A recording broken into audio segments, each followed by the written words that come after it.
кештім мен бүгін көк бөрілердің жаралы, адым сайын аңдыған қақпаннан сирақ қанады. Арландарым атылып бөртелер кез дау-даланы, айналамның барлығы шибөрі болып барады.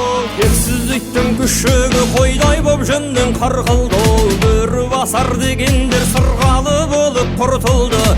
Өлтірігім сақ болшы, заман келсе де мұң түрлі, сыпырған мен терімді сыпырмас ешкім рухымды.